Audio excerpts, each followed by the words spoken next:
Je suis partie de la photo parce que je commençais à prendre des photos très tôt à travers un photographe de presse que j'avais rencontré.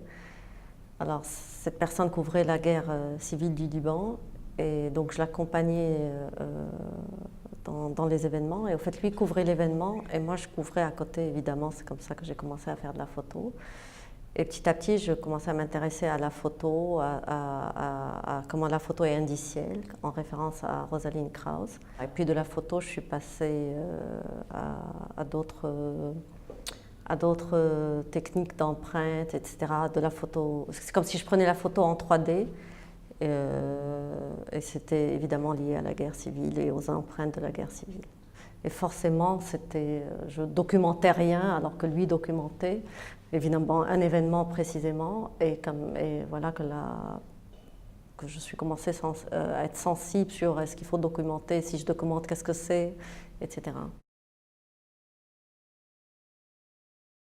Et évidemment, j'ai vécu la guerre civile au Liban, j'ai fait les abris, etc. Donc, comme n'importe quelle citoyenne beyroutine. Et comme j'étais déjà dans cette photo et que je m'amusais, je commençais donc cette série. Elle est très personnelle. C'est la peur que j'avais dans l'appartement, c'est-à-dire bon, c'est un peu anecdotique, mais je le dis ici, c'était aussi l'angoisse des parents vis-à-vis de leurs enfants, c'est-à-dire c'est les prescriptions que j'avais au cas où il se passerait quelque chose, donc ouvrir la porte, s'il y a un danger, je prends la bouteille, bon, évidemment, j'étais censée casser la gueule de quelqu'un avec, et courir, la première prescription, c'était de courir à l'abri. Cette série de photos, là, essaye un peu de restituer cette situation avec ces prescriptions de peur et qu'est-ce qu'il faut faire en cas d'urgence. Voilà. Donc je commence à avoir une pratique photographique sans être photographe, absolument pas. Puis je fais des études de beaux-arts et d'archi. Donc je fais en Angleterre, je fais des études d'architecture dans une école très expérimentale qui s'appelle l'Architectural Association. Puis je reviens à Beyrouth, évidemment on est dans la période de la reconstruction, donc avec tous les espoirs de l'après-guerre, etc. Et là, je reviens et comme je ne pouvais plus être architecte, je ne me voyais pas en train de rentrer dans un bureau d'architecture parce que j'avais visité quelque chose et j'étais vraiment très déprimée, le contraste était très fort et émotionnel de revenir à Beyrouth après une guerre.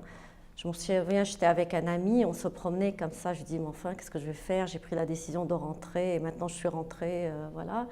On se promène devant les fouilles archéologiques de Beyrouth et en plaisantant, il me dit, mais voilà, ça c'est un métier d'artiste. Je travaille en bénévole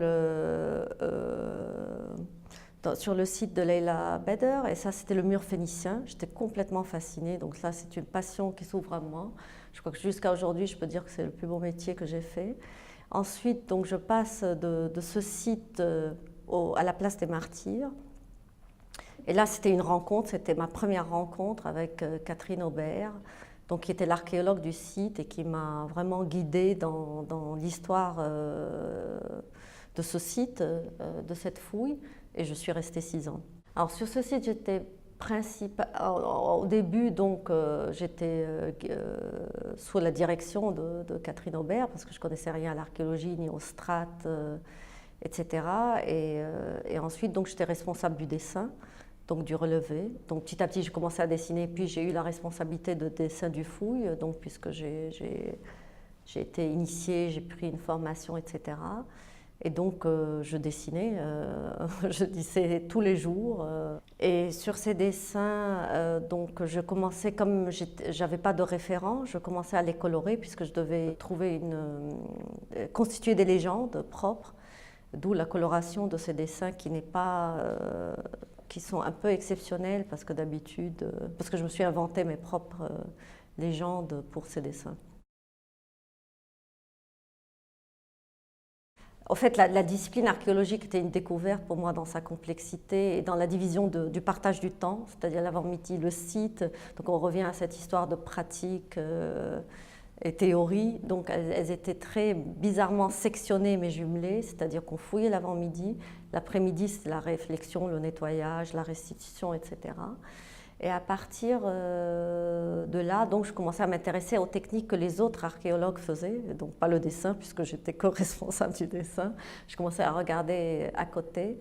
Et forcément, avec Hélène Eristoff, donc, qui est une spécialiste de l'enduit, qui donnait des cours aussi en interne, à laquelle on est toujours restés très amis. Et au fait, je commençais à découvrir qu'ils avaient des techniques d'utilisation, par exemple, pour faire des relevés, qui sont très, très différents du champ artistique. Donc, pour revenir aux bullet holes, donc, par exemple, pour faire une empreinte de quelque chose, ils utilisaient la pâte de bois, alors que dans les arts plastiques, ce serait du plâtre, etc. Et petit à petit, je découvrais la précision qu'il y avait dans ce métier d'archéologie, peut-être parce qu'il y a une datation qui est liée immédiatement. Donc voilà, je commençais à me dire, et si je faisais un relevé de balles avec une pâte de bois. Donc j'avais au début comparé les deux. Effectivement, avec la pâte de bois, on a l'humus du mur. Donc il y avait une esthétisation des arts plastiques qui venait immédiatement, à laquelle petit à petit je devenais critique venant de l'archéologie. Et puis aussi l'autre technique, donc c'était l'estompage. Donc au fait, pour prendre le relevé, parce que c'est le cas que j'ai pris, pour prendre le relevé d'un éclat d'obus, c'est un papier qu'on mouille et qu'on met sur le mur. Et au fait, on prend un pinceau et on tamponne. Et l'avantage, s'il y a une inscription murale, c'est la seule technique pour lire l'inscription murale, sinon on ne peut pas la lire. Donc petit à petit, je commençais à intégrer ces techniques dans mon travail. Effectivement, il y avait ce souci de garder une trace de la guerre. Donc c'est un travail sur les empreintes, évidemment, mais il y avait un souci de préserver les traces de guerre par rapport à un vécu qui était tout à fait récent. Et d'où l'intérêt de regarder d'autres techniques. Voilà, c'était mon histoire, quoi. Je m'amusais à utiliser ces techniques pour, bien sûr, préserver petit à petit. Au début, c'était inconscient, puis petit à petit, je pense que c'était délibéré même. Alors, les blocs de cire ou les blocs de peur, comme je les avais appelés à l'époque, c'est un travail un peu à part. Ça vient d'une expérimentation dans une discipline qui est l'architecture, donc une expérimentation que je fais en Angleterre. En gros, je peux dire que la cire était une analogie à l'eau. Et que c'est comme ça que, pour faire simple, c'est comme ça que j'ai commencé à utiliser la cire. Et au fait, là aussi, il y a ce souci d'empreinte comme avant. C'était une photo qui est prise dans la cire, donc elle ne peut pas être modifiée, ni altérée, ni elle est prise. Et des blocs de peur, parce que c'est un travail à part qui a commencé à travers l'idée qui est prise de Wittgenstein, que la douleur circule. Et donc elle circule dans la ville, elle circule dans le corps. Donc la douleur circule et qu'on ne peut pas l'exprimer. Il donne cet exemple de est-ce que je peux sentir la douleur au bout des cheveux, donc, et on bute sur le langage. Et c'était aussi des découvertes de ces textes sur cette butée de la douleur et qu'il faut taire ce qu'on ne peut pas dire. Donc j'essaye de restituer un peu le climat dans lequel j'étais. Et donc les blocs de peur, c'était ça, c'était très urbain, c'est un travail très urbain en fait. Et il y a des séries de blocs, donc il y avait les camps palestiniens, il y avait tout ce qui est autour de mon appartement, etc. Donc c'était lié à des blocs de peur. Puis il y avait cette invitation et cette possibilité qui était très importante pour moi, parce que c'était la première du Beirut Art Center de présenter les travaux. C'était très important pour moi parce que subitement je devais mettre du sens, disons, sur tout ce travail et les re-regarder après un autre moment. À l'époque aussi, je travaillais avec Corinne Dizorance, donc qui regardait le travail un par un. Et donc ça, c'est à l'amont de venir au Liban. Et au fait, c'était une idée à elle de les associer dans une vitrine parce qu'il fallait trouver un moyen de présenter ce travail Maintenant, pour moi aussi, donc, puisque je peux parler que pour moi, aussi c'était une façon de revenir à la douleur qui circule dans une vitrine. C'est-à-dire que ça m'intéressait de pouvoir mettre plusieurs configurations et bizarrement de voir qu'est-ce qui fonctionne et qu'est-ce qui ne fonctionne pas. Parce qu'il y a eu beaucoup d'essais de « ok, je mets cet objet dans cette vitrine, non, mais bizarrement ça me fonctionne ». Donc j'avais ces... Et au fin de compte, je trouve que le format permettait à revenir sur cette idée d'empreinte et de la douleur qui circule et le tout bien figé comme le bloc de cire. Donc c'est l'idée de mettre le bloc de cire. Au moment, j'ai beaucoup hésité parce que ça appartient à une autre série. En fin de compte, ça cadre, disons, le tout dans un contexte et historique et technique, disons. Le Holiday Inn donc, fait partie d'une série de photos, donc évidemment sur les empreintes, mais en même temps elle se complexifie parce qu'en fait je rencontre après ce travail, je collabore avec une autre personne, donc Michel Lasserre, avec qui je travaille fréquemment.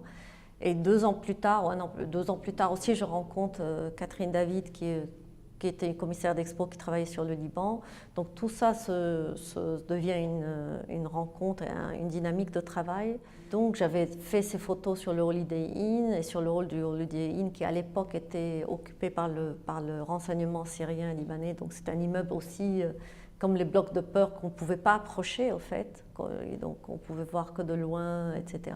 Je commençais à élaborer avec Michel un travail sur la perception des territoires, donc presque un travail systématique de relevé, d'une autre façon que la matérialité, donc, mais un relevé systématique sur les aspects du territoire. Donc il y a l'exemple, si je vois, on a été au sud du Liban, donc c'est un exemple d'un paysage élégiaque, presque à l'italienne, et on peut le voir, donc aussi c'est une référence à Wittgenstein, qu'on peut le voir comme un lieu de guerre ou comme un lieu de paix. Un lieu de paix parce qu'il n'y a pas de trace justement sur la photo, il n'y a aucune trace de guerre, mais on sait à travers ce qu'on sait que c'est un paysage miné. Donc je commençais à m'éloigner de l'empreinte comme ça, à me dire on peut parler plus de la douleur sans voir aucune trace. Ensuite, je me suis posé la question du statut de ce document, puisque la question était devenue, et aussi dans le contexte libanais, etc., quel est le statut du document lui-même en tant que tel. Et la question que je me pose aujourd'hui, c'est de me poser la question, quelle est la limite du document? C'est-à-dire, je prends un exemple actuel, Occupy Wall Street. Occupy Wall Street, c'est un mouvement militant, politique, et le graphiste a vendu les affiches de ce mouvement au MoMA. Et en le vendant, donc, on peut montrer voilà, Occupy Wall Street dans un musée. Et la question que je me pose, c'est où est-ce que ça commence, où est-ce que ça s'arrête, quelle est la responsabilité de cette pratique pour l'artiste, les questions d'éthique, etc. Et en fin de compte, cette question de documenter, qu'on finit par ne rien documenter puisqu'on n'a pas accès à la source. Sur le contexte du Liban aussi, puisque la situation, quand je suis du centre-ville, on ne pouvait pas savoir aussi d'où venait une destruction, si c'était la société immobilière solidaire ou bien un attentat. Donc c'est des moments historiques que j'ai vécus qui sont très forts au centre-ville. Donc ce retour à la source est devenu un enjeu pour moi que je pose à travers le document aujourd'hui. Alors voilà, il y avait ce travail sur l'empreinte et ensuite de l'empreinte vers l'affect. Mais sur l'empreinte, donc les photos du Holiday Inn, il y a les traces de balles, on voit que c'est une ruine, etc.